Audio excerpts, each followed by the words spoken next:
It's the Opperman Report. And now, here is investigator Ed Opperman. Okay, welcome to the Opperman Report. I'm your host, Private Investigator Ed Opperman. You can find me through Opperman Investigations and Digital Forensic Consulting at my website, emailrevealer.com. And if you like our guest today, Phil Stanford, we have a previous show with him, author of White House Call Girl, The Real Watergate Story. That's up on Spreaker. You can go there and listen to that. I just recently had Lisa Peace on the show talking about her JFK book. And I mentioned Phil Stanford and his theory here on the White House Call Girl, and she was very agreeable to it. Phil Stanford, are you there? I am here. Good talking to you, Ed. Yeah, man, it's great to have you back. It's been a long time, 2014. It's 9 long years. No, 5 long years. I'm not so good at math. Okay. Oh, yeah. Well, that's. I think you nailed that one, yeah. Now, Phil, you got this great new podcast coming out here. It's the second episode just came out here every Thursday morning on iHeartRadio, Murder in Oregon. Why don't you remind the audience, though, of who is Phil Stanford? Okay, well, I've written for magazines. I was a columnist for the Oregonian and the Portland Tribune for a while. I've written several books on corruption. Even the Watergate book you mentioned is really about corruption. It's about the mob angle in the Watergate break-in. But the other 3 books, Portland Confidential, Peyton Allen Files, and Rose City Vice, which is my latest book, are about police corruption and in Portland, Oregon. The try to tell them as stories so that they're not too boring, and that seems to carry over pretty well to the podcast medium. This is the first time I've done a podcast, and it's fun, and it's turning out to be pretty successful. We're pushing, been out a week, and we're pushing the top 10 nationally. Oh, very good, very good. And like we were saying off there, you got a great voice for this kind of thing. Now, your previous books, Rose City Vice and Portland Confidential, the Peyton Allen Files, all these different books you've written previously, touch on police corruption up there in Portland. Have you experienced any kind of ramifications from that, like a pushback from the cops and the DA's office and stuff? Well, you always get pushback, and the first book was Portland Confidential, was about the old payoff system in Portland, which no one wanted to admit at the time. And even though I was talking about the 50s and 60s, there was a great deal of resistance. The last payoff mayor was a guy named Terry Shrunk, and as it happened, his son, Michael Shrunk, was the DA. He was not happy about it, although he was polite about it. But no one really, even after the book came out, wanted to acknowledge it. It was a regional bestseller. Wanted to acknowledge that it was anything more. First of all, they didn't want to acknowledge that it happened. When they finally had to admit, yes, there was a big payoff scandal at the time, a big corruption scandal, a vice scandal at the time. They didn't want to admit that it was anything more than a temporary aberration. The one I had learned long ago that the people in power, official people, really don't want to talk about these things and reveal anything that's that embarrassing. The last book, Rose City Vice, was about a narcotics scandal, narcotics cop scandal in Portland in the 70s and 80s, and that was a little bit. The pushback was even greater there, and I found that my best sources, besides documents, were people in the underworld, because the cops almost across the board didn't want to talk about it. Even the cops who weren't dirty didn't want to talk about it, because they feel bound to protect their fellow officers, even if they're corrupt, or they feel they're protecting and I think this is true also, the reputation of the police bureau. So I ended up getting a lot of information, and most of my stories, in fact, from sort of semi-retired crooks who were happy to talk about things because the statute of limitations had run on everything except murder, and they're more than happy to talk about how corrupt how the cops were more often than not as corrupt as they were. Mm. Yeah, and old crooks do love to gossip. They love to talk, you know. You can get them on. Oh, yeah, they've got great stories too. It's so true. Oh, yeah, it's anyway. The latest story, okay, that the podcast is about, murder in Oregon. Okay, it's on iHeartRadio, like we said, comes out every Thursday morning. It's about again, allegedly corrupt corrections department chief there was murdered. Now, I know you can't tell us everything because this is like a whodunit. This is a serious. Okay, well, yeah. the chief who was murdered had just been brought in, and he had discovered his name is Michael Franke. That's the subhead of the podcast, Murder in Oregon, Who Murdered Michael Franke? And he had been brought in a little bit over a year before to straighten out the department and get things running straight. And he was brought in from New Mexico, where he'd been in charge down there. He was not a typical warden, not a movie police, prison warden.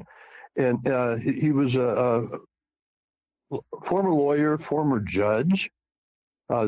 Young guys in his 40s. That's young to me.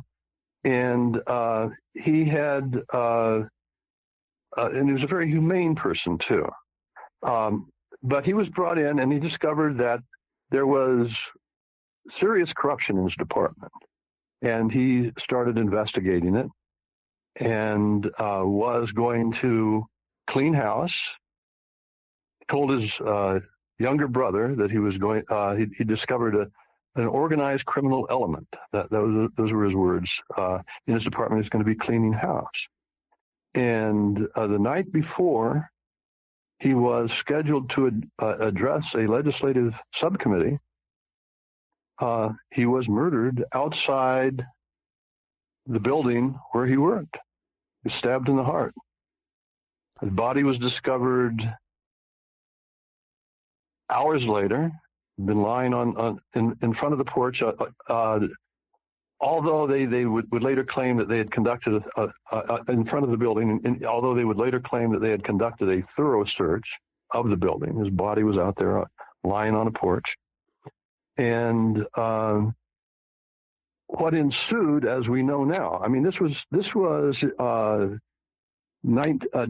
17th, 1989, when he was killed. So it's 30 years ago. And from the beginning, there were questions. I mean, a lot of things just didn't make sense. Well, let me stop you for 1 second. Let me stop you for 1 second, because I don't care what town you're in. Okay, now this happened in Portland, Oregon. Pardon? This happened in Portland, Oregon. No, I'm sorry. It was in the state capital, which is Salem. Salem, Oregon. Okay. About 50 miles south of Portland. Yeah. Okay. Now I don't care. But I don't care what town you're in. Okay. If the top cop or the top corrections officer, his body's found dead in a parking lot, every single cop, right, within 100 miles is zipping over there, and they're doing perimeters and dogs. They got helicopters. Did that happen? Well, they had a big police scene out there, but what happened, and it's quite clear now, is that from the beginning, the official investigation was a cover-up. And, it was very difficult to understand that at the beginning, because the police, for what are usually very good reasons, keep the information close. But all the records have been released by now, and we've had a chance to do our own investigation. And it's quite clear that, it was an assassination. It was a cover-up. after about a year and a half, there was so much pressure. I was writing a column for the Oregonian at the time, and I kept raising questions about it. And I wasn't the only one. This is the amazing thing about it, that two brothers of Michael Franke, the man who was murdered, both questioned the official investigation from the beginning, because after all, one of the brothers, Kevin, had that conversation with his brother, who weeks before the murder, about how he was cleaning house in his department. And because of the pressure, they had to do something. They had to do something. So what they did was set up a patsy. They manufactured the evidence against him. They convicted him and sent him to prison for life without parole. I mean, they asked for the death penalty, knowing that they had made up the evidence against him. I think that's easy enough to demonstrate. And guy named Frank Gable was a small-time tweaker, thief, low-level drug peddler in Salem. They set him up and convicted him, sent him to prison. What we're doing here is a podcast series. It's a murder mystery now, because the one thing we're sure of is that Frank Gable was not guilty. He wasn't there. He wasn't at the scene of the crime. He didn't know anything about it. And it was clear anyway from studying the evidence, but it's much clearer now because this spring, a federal judge ordered him released after deliberating on a brilliant habeas corpus petition by the federal public defender here, Neil Brown, and said, in light of the evidence that he was able to review, some of it old and some of it new, no reasonable juror would ever vote to convict him of that crime. And he's out now, although the damn state is appealing. Although they know their case has been completely demolished, that there's nothing they could possibly take back to trial. They're appealing and trying to put him back in prison for a crime they now know for sure he didn't do. That's where we are now. So in the podcast, we treat it as a murder mystery and follow the course of this. There was a lot of information that what actually was in the official records, investigative records, but which they chose not to pursue because it would have led back to public officials who were probably involved in the murder. Now, without naming any names, do you have a suspect in mind who you think actually committed the actual physical murder? Oh yeah. Okay. And we also, I think we make a pretty good case of who did the stabbing and who arranged for the murder. Yeah. No one's making a claim that because we can't prove it right now. I mean, we don't have subpoena power, but we present enough evidence so that the podcast listeners, will be able to draw their own conclusions. That's for sure. Now, in your podcast, do you actually mention this person's name? Oh, sure. Okay. Now, is this someone who's No. This is a very thorough investigative effort, and it's based on extreme all the work that journalists have done to this time. I mean, I was one of them. There are about 4 or 5 others who are very good, and the exhaustive investigation by the federal public defender. I mean, it's just stunningly good, and then our own interviews in the course of this podcast, which takes us beyond that. There are a lot of really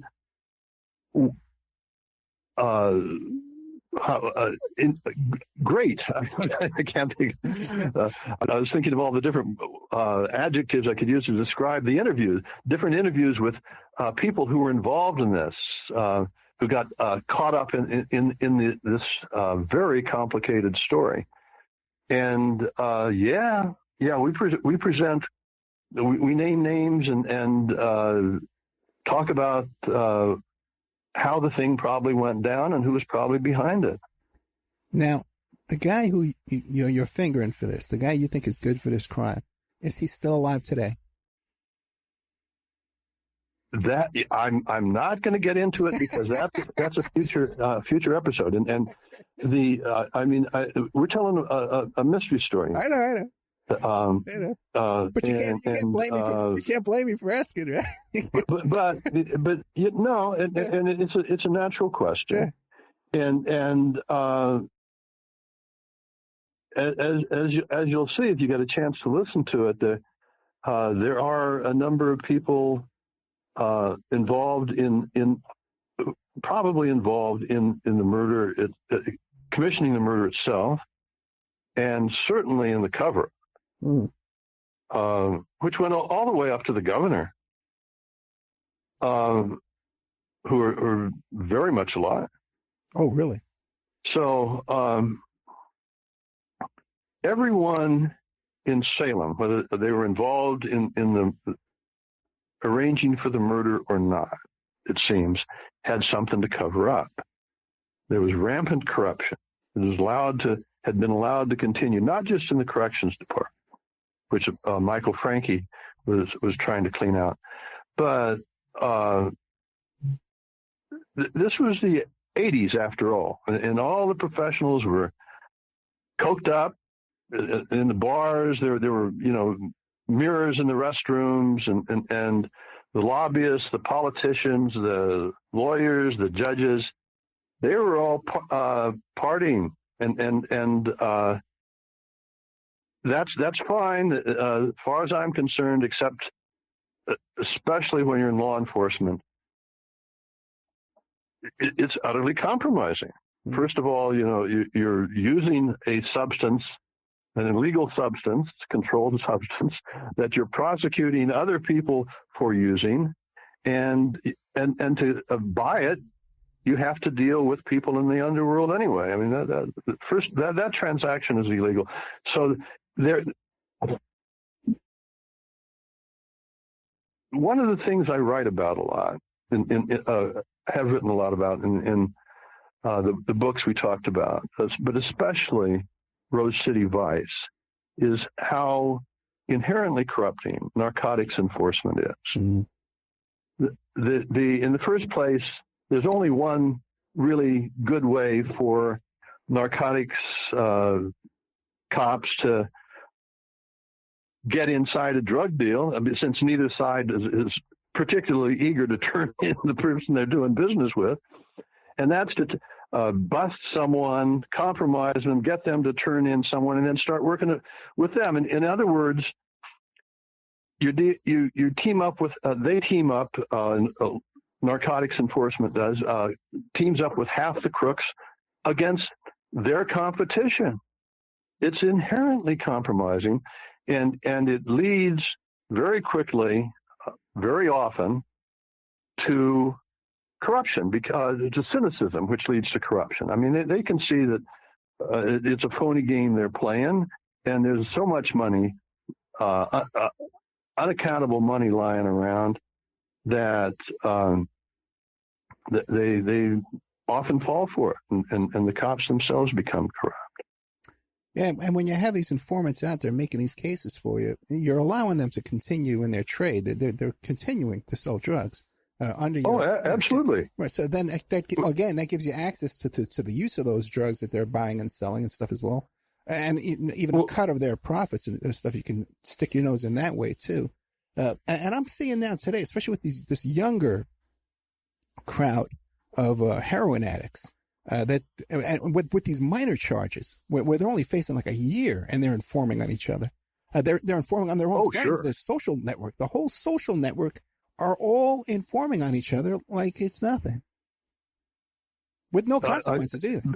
Yeah, in Salem, it was cocaine for the professional classes and meth for the the man on the street for the lower classes, and the coke dealers somehow are the people in the coke trade, and certainly the professionals who are using coke had nothing to worry about. It was just an open secret. But what you were saying about the heroin dealers, the low-level heroin dealers informing on each other, all the meth dealers, that's how they made the case against the poor fella, Frank Gable, who they convicted of the Frankie murder. They didn't have any physical evidence, not a shred. What they did was to get about 8 or 9 ex-cons, low-level dealers, to make up stories about Gable. They even at one point had before one girl was stricken by conscience. They had 2 people who said that they even saw the murder go down, but they got those confessions. They manufactured those witness statements, I should say, using polygraph tests. They just kept giving polygraph tests until the so-called material witness figured out what story they wanted them to tell, and then they told them the story, and then they put them on the stand. In this case, they've all recanted now. All of them have recanted. And that's one of the main reasons that the federal judge gave when he ordered Gable released. But it all comes from the essential compromising nature of narcotics enforcement. Can't be done. Now, Gable, when he was, did he have a vigorous defense? Did he have a defense team that was working on his behalf, or were they in on it too? Oh God, they're completely incompetent. That's okay. The lead lawyer was drunk. It was awful. It was awful, that's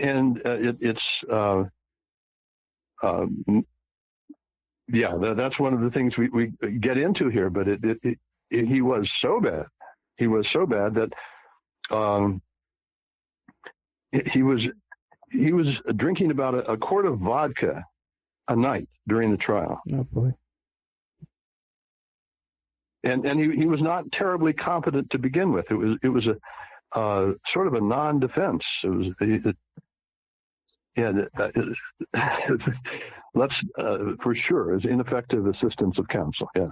Now, was this the public defender's office, or were these appointed by the court? No. This is a guy who it was not a public defender at all.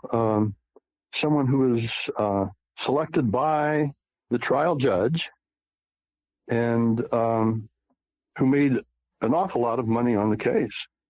And you suspect that the judge was aware of what went on too as well? Salem was a small enough town, right, that he had to know that this guy was incompetent and a drunk, sure. Right. And if you're trying cases all day long, you must be aware, you see a bunch of dog witnesses coming through, a bunch of informant drug addict witnesses coming through. And if you're trying cases all day long, you must be aware, you see a bunch of dog witnesses coming through, a bunch of informant drug addict witnesses coming through. You can spot that too, Oh, for sure. I mean, they knew what they were dealing with. I mean, but although, it wouldn't have been anything too unusual about all these shaky characters, drug addicts providing testimony in this case or any other. I mean, that's standard fare. Yeah. And it's funny how you talk about the incompetency of these attorneys. Because I do a lot of criminal defense work, and the older I get, and when I was a young kid, I thought all these lawyers, man, I thought they were so, wow, these guys are, they really know what they're doing. And the older you get, man, you just see these guys and you say, oh my God, there's just such incompetence here, man. They just don't know what they're doing. And sometimes, it's scary. Yeah, the prosecutor doesn't know what they're doing either. I'm on the phone sometimes with both of them, and I'm telling them, listen, this is your defense of the case, and this is your theory of the case. And then call me when you got this straightened out. It's just fascinating how, and people think our justice system is, like it's not like Walmart, it's pretty much a lot like Walmart, Oh yeah. I mean, there's not a lot of good customer service going on there. Time and time again. Yeah. I mean, there are obviously some very good lawyers out there, but if you're in trouble, you better get one of them. And it's another thing too. You can even get a very good lawyer, and sometimes too, you're not a very good client. You're not a client that's on their high priority list. So even if you got a very good lawyer, you might get slip through the cracks there. Let's take a little commercial break. We're with Phil Stanford, excellent author, investigator. You were a private investigator down in Florida too, I saw. Yeah, I had a license down there when I was in Miami. I did some private investigative work in D.C. for when I was there, and also in Portland most recently. Well, thank God you got out of that, man. I'm glad to see you. You got out of the PI business. You made it, man. Congratulations, Phil. A White House Call Girl. This is the show he did with us. We did an interview with him previously. White House Call Girl. The Real Watergate Story by Phil Stanford. Check that out and go into our Spreaker archives and listen to that show. Rose City Vice, another book he's written. Portland in the 70s, Dirty Cops and Dirty Robbers. Portland Confidential, Sex, Crime, and Corruption in the Rose City, and the Peyton Allen Files. But today we're talking about the murder in Oregon. This wrongly convicted Frank Gable just got out. The murder of this Michael Frankie, who was the Corrections Department captain down there. We'll be right back with more Phil Stanford right after these messages. Okay, welcome back to the Opperman Report. I'm your host, Private Investigator Ed Opperman. We're here today with Phil Stanford, a returning guest. We had him on once before talking about his Watergate book, which is hailed by everyone. Everyone loves this book, A White House Call Girl, the real Watergate story. He's got this new podcast, Murder in Oregon. You can hear it on iHeartRadio. They release a new episode every Thursday, so you can go there right now and catch the first 2 episodes. There's another one coming up. Former PI, he was telling me in Florida and D.C., which is where I'm going to be headquartered out of. I'm going to Florida. And my daughter's up in D.C. I'll be traveling back and forth. Maybe he can hook me up with some new enemies in that part of the country.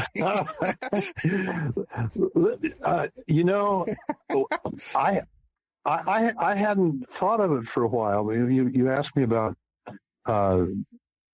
being a PI.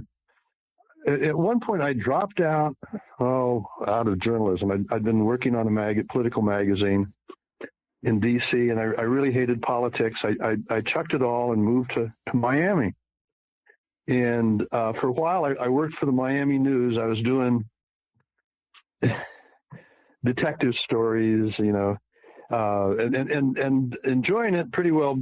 But I think the publisher decided I wasn't cost effective or something like that. I was writing these long stories, and maybe my heart wasn't in it anyway. And so I could see the writing on the wall, and I got a job with a detective agency there. It's called Intercept.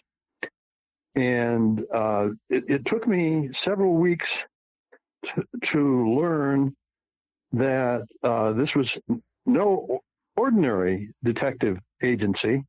They were all ex-CIA and military intelligence guys, and they were all deeply involved in the drug trade. They were doing work like security work, first of all, for one of the major drug importers in Florida.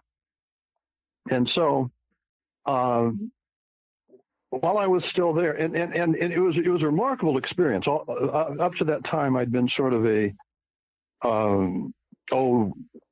half-assed intellectual writer. I'd written for the New York Times Magazine and on political subjects and military subjects, but I didn't really understand how that world worked, and so not being a journalist and working for them, I was just sort of drawn into the middle of it, and they'd tell me all these great stories. And as I said, after a while, though, I realized that there was a good deal more going on. And then not much after that, I realized they were all under indictment. They'd had grand juries meeting in Houston, Atlanta, and Miami. It was that big a deal. And I ended up, they were working primarily for a guy named Lamar Chester. And this is a great story. Maybe we want to talk about it more some other time. As former Eastern pilot who was one of the first guys to start flying directly from Columbia. He was a legend as a pilot. So he was getting, they'd finally indicted him. It was the IRS that got him, not the DEA, not the customs, and because he'd made his deals with them, the IRS. And by that time, they figured if I was down there, and I obviously wasn't that interested in making money. I knew what was going on. I must be there from the CIA, because his defense was that he went public and said, yeah, I've flown all these drugs in, but I did it with government sanctions, and including the CIA. And so he had a gray mail defense. And he figured I must be down there to help him with the gray mail defense. And so anyway, that before it was all over, I mean, his threat, of course, a gray mail defense threat is that you put me on trial, I'm going to spill all the beans about what the intelligence agencies are doing. His trial was scheduled for Atlanta, and it was coming up, and they got smart. They'd taken away his pilot's license. He loved to fly. Shortly before the trial, they gave his pilot's license back. He went up in a little Piper Cub, which he could fly blindfolded, for God's sake, and crashed. Obviously, they sabotaged the plane, and that was the end of Lamar Chester. It's one of the a domestic CIA murder that no one talks about. But I worked for Lamar. He used to pay me in $100 bills because I could not convince him that I didn't work for the CIA. And I must admit that I also accepted his money. He was doing research. He thought I was doing research and that he could pay me to get my people in Washington to come to his aid because they'd sort of abandoned him. And anyway, that's my private investigator story from Miami. I probably could have told it a little bit better, or certainly in more detail. But that's where I sort of got my education in this general field. Yes. Fascinating. Now, is there any chance you think that maybe this plane crash, he might have faked his own death? Oh God, no. His daughter. His 5-year-old daughter was in the plane with him. He went up for a joyride, and they had sabotaged the plane. They claimed that he ran out of fuel, but I've talked to people. I went down to. He was flying from Central America to a farm he had in northern Georgia. He owned an island in the Bahamas, which was sort of like a way station. Sure. And, it was a Motel 6 for drug dealers. Sure. And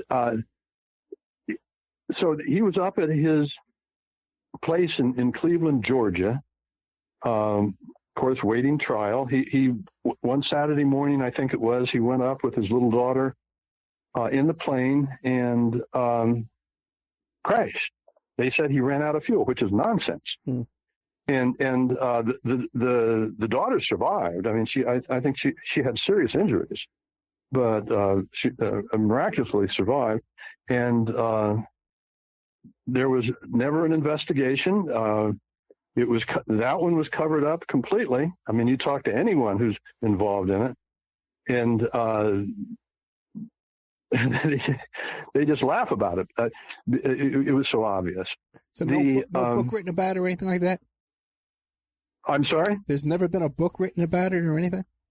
No. It's completely escaped everyone's attention. It's something I want to deal with. I mean, it's from my point of view, from perspective or looking at me, it's sort of a funny story, because I was a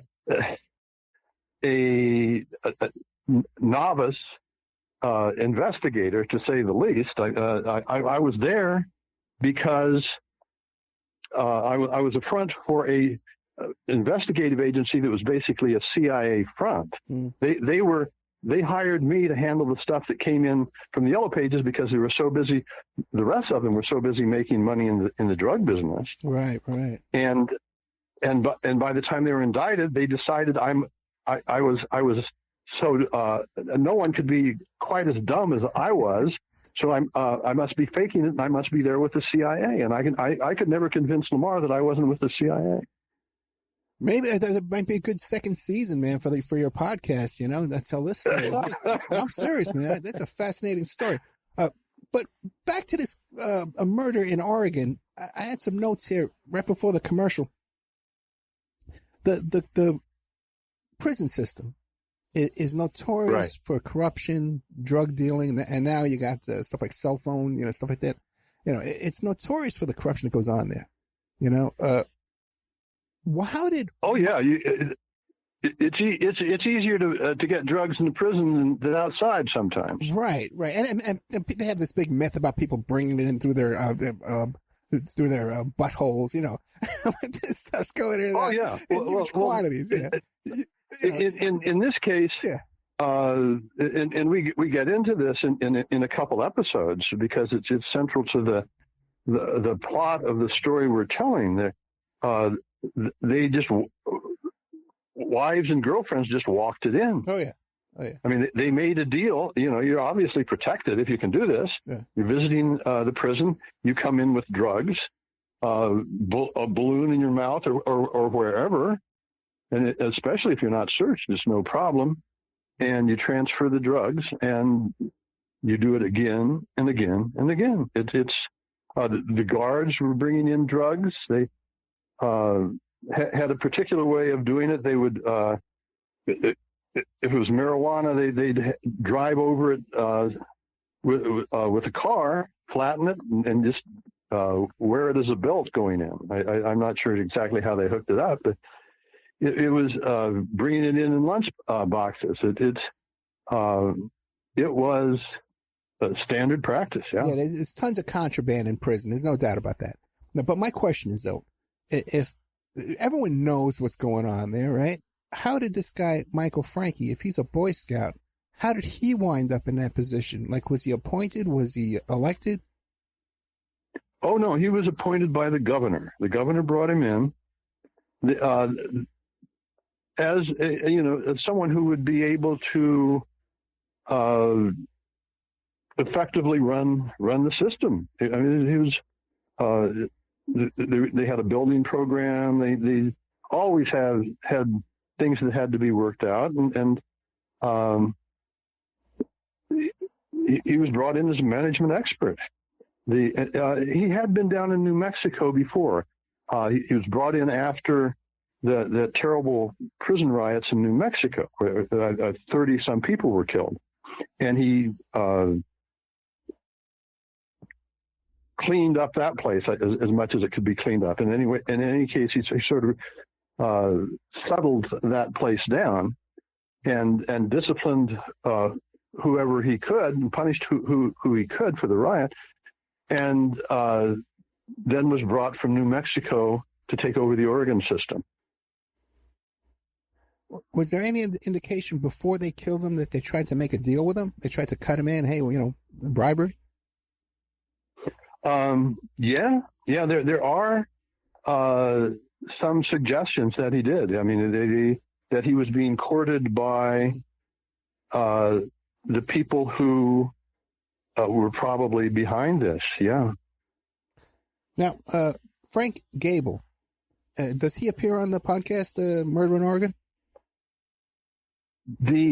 Just briefly. I mean, for all the usual reasons. I mean, the state is appealing his case right now. Right. Okay, and or appealing the judge's ruling on legal grounds, whatever they are. And so his lawyer, predictably, does not want him to talk right now. And I talked to him. I've on the phone with him a couple times a week. He's out in the Midwest. He's got his head on straight. It's a remarkable thing. Here's a guy who was sentenced to life without parole. He's going to die in prison. And he knew he was innocent. And the more he studied his case, the more he understood how the people who convicted him, it wasn't a mistake. It wasn't an accidental miscarriage of justice. They knowingly manufactured the evidence against him. And he knew that. And so what's remarkable to me is that he was able to survive and keep from doing away with himself. I mean, it was a hopeless situation, and he knew that the odds were stacked against him, and he managed to survive. And I think he became a very strong person because of that. And how long has he been out? He's been out now for about 6 months. Only 6 months. My God. Okay. And you're saying he's settled in with family, I guess. How old is he now? Well, he was married while he was in prison, and Okay. and a lot of those marriages don't work out, you know. Right. But she's a good person, and she's good for him. It's obvious. They settled in a little town, and where a lot of her family is. He goes fishing with them. They go to football games, and he's so happy. I talked to him shortly after he got out, and he was a country boy, half Indian, originally from South Dakota, and then parents had died, and his mother, before she died, actually gave him up. She was an alcoholic. He ended up in Oregon and got in trouble. But he's a country boy, and he talked about how he was walking down the street and there was a kitten. He hadn't seen a kitten for all that time. Can you imagine?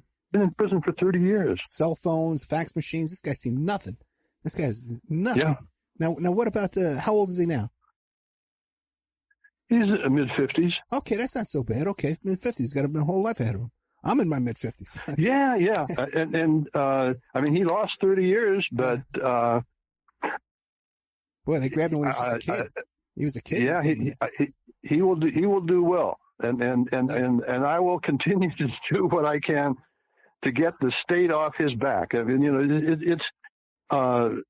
it's really despicable what they're doing. The AG's office out here, they can see that there is no case left. I mean, there wasn't a case in the beginning. It was all manufactured testimony from witnesses who were making up stories, encouraged to make up stories to get out from under charges against them. And that's all it was in the beginning. It was quite clear. But they've all recanted. There is no case left against him. They could not possibly retry him. Well, let me ask you this. But still, the state is appealing.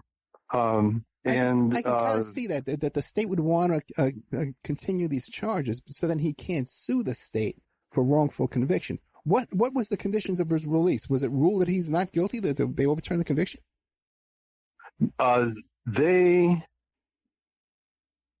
He's not. It wasn't ruled that he was not guilty. Right. That couldn't be declared. But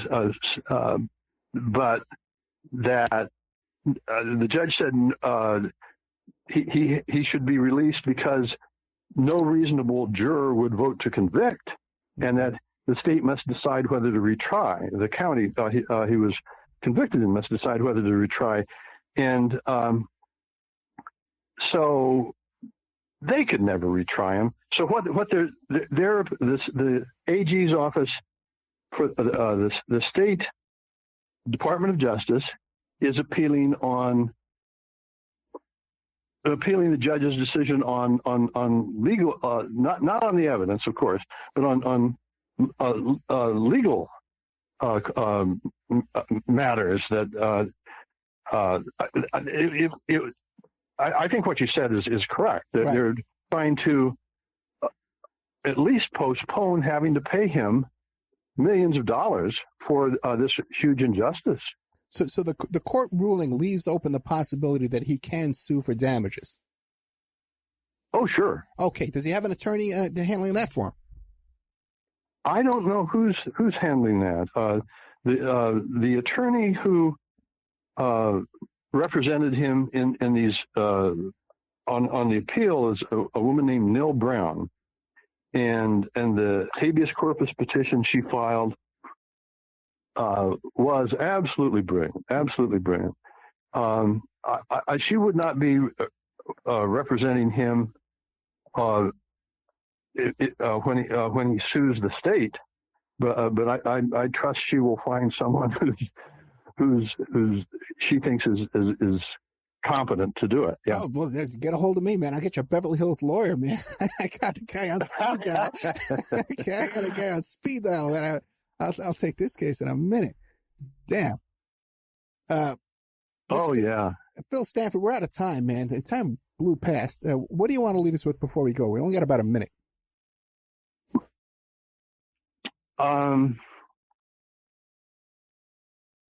Well, I guess the best thing I could do right now is encourage people to check out the podcast.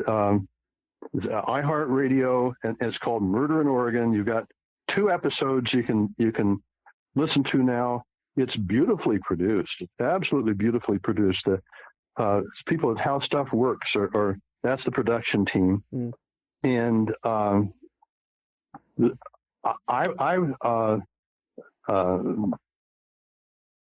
am responsible in large part for putting together the overall story, but it's collaborative since it's a documentary process too. Other people are involved in the writing, but I still think it's okay for me to say that the writing's pretty good too, and it's a great story, and if that's the one thing I can leave people with, check out Murder in Oregon. Every Thursday morning it comes out. A new fresh episode. iHeartRadio, every Thursday morning a new episode comes out. Murder in Oregon. Phil Stanford. Phil, thank you so much, my friend. Okay, keep in touch. I enjoyed it. Thank you. Me too.